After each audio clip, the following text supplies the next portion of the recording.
Families of hostages being held by Hamas are protesting across Israel a day after double Israeli strikes hit a hospital in Gaza. The protesters are demonstrating at road junctions across Israel, calling on Donald Trump to help finalise a Gaza ceasefire deal that will include the return of the hostages.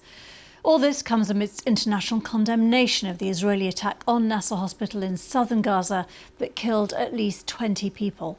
5 journalists were amongst those killed by what's known as a double-tap bombing, 2 strikes in quick succession on the same target. The Israeli military says it's conducting an investigation. Israel's banned international journalists from entering the Gaza Strip independently since the start of the war.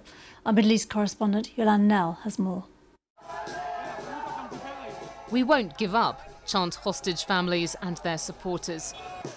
They began another day of disruption, burning tyres and blocking main roads during the morning rush hour.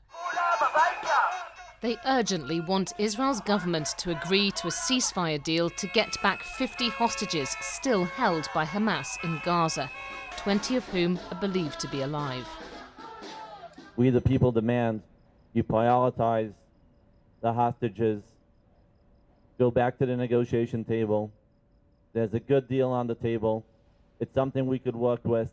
It's something we could get a deal done to bring all the hostages back.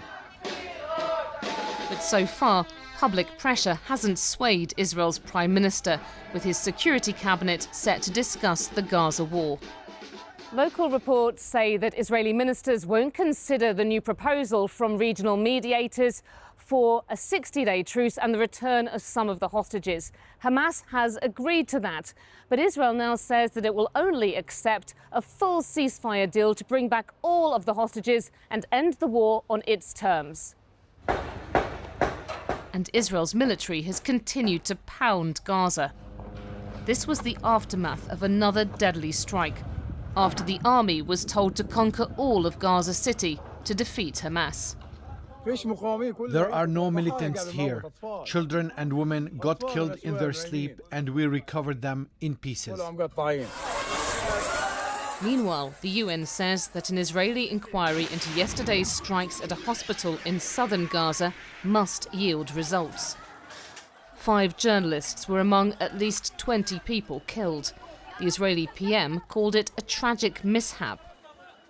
President Trump said he was not happy and predicted the Gaza fighting would soon end. I think within the next 2 to 3 weeks you're going to have pretty good conclusive ending.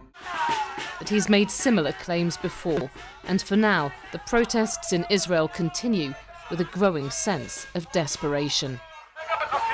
Yolande Knell, BBC News, Jerusalem. American-Israeli activist Gil Dickman is one of those taking part in today's demonstrations. His cousin Carmel Gat was taken as a hostage into Gaza and was subsequently murdered. He told us more about his own family's experience.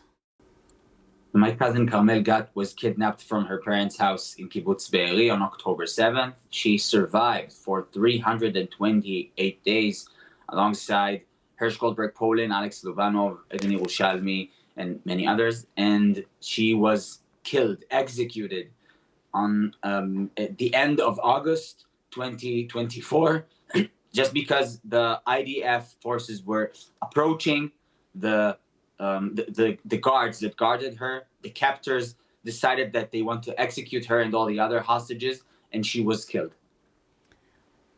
What do you now want the Netanyahu government to do? Well, just what you're seeing right now when Israeli protesters are in the streets is that Israel wants this war to end and for all the hostages to come home. The people of Israel, most of the Israelis, most of Netanyahu's voters, according to polls that were conducted in the last few days, are saying to Netanyahu, it's time to end this war. What we're seeing in Gaza right now is not Israel's war. It's Netanyahu's war.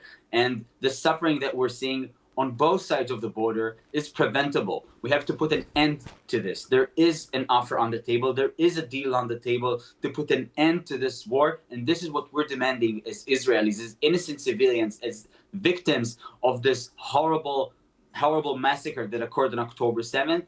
we're saying enough is enough. And from your own family's awful experience, what do you think the risks are now to those hostages who are still alive being held in Gaza if the Netanyahu government does continue with the military action that it is talking about? Well, exactly a year ago, Carmel was held in Rafah. And we were saying again and again, don't get into Rafah because you're going to create enormous destruction there and risk the lives of the hostages. If the actual goal of the war is to rescue hostages and get them out, why would you risk their lives? And Netanyahu decided to do it anyway, and Carmel was murdered. We're now facing the occupation of Gaza City, or even the entire Gaza Strip. We're worried that the same thing is going to happen again, word for word, that the IDF is going to get into Gaza City, that hostages that are there will be executed by their captors, and then we will lose them forever. We see that the IDF conquers and occupies parts of the Gaza Strip again and again and again. But if you lose a hostage, you can do it only one time, and you then lose them forever. This is what we're saying to our government.